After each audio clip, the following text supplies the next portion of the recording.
মথি লিখিত মঙ্গল সমাচার 6 অধ্যায় 7 থেকে 21। তোমরা যখন উপোস করো তখন ভণ্ডদের মতো বিষণ্ণ ভাব দেখিও না। তারা যে উপোস করছে সেটা লোকদের দেখবার জন্যেই তো তারা মুখখানা অমন শুকনো করে রাখে। আমি তোমাদের সত্যিই বলছি, তাদের পুরস্কার তারা পেয়েই গেছে। যখন তুমি উপোস করো তুমি বরং তখন মাথায় তেল মেখো, চোখ মুখ ধুও, যাতে তুমি যে উপোস করছো মানুষ যেন তা জানতে না পারে। যেন জানতে পারেন শুধু তোমার পিতা সেই গোপনেই থাকেন যিনি।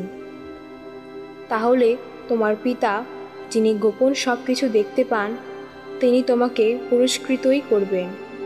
তোমরা নিজেদের জন্যে এই পৃথিবীতে ধন সম্পদ সঞ্চয় করো না, কেননা এখানে পোকা আর মরচে সব কিছুই নষ্ট করে। এখানে চোর এসে শীত কেটে চুরি করে। তোমরা বরং ধন সম্পদ সঞ্চয় করো স্বর্গলোকে, কেননা সেখানে পোকা আর মরচে কোনো কিছুই নষ্ট করে না।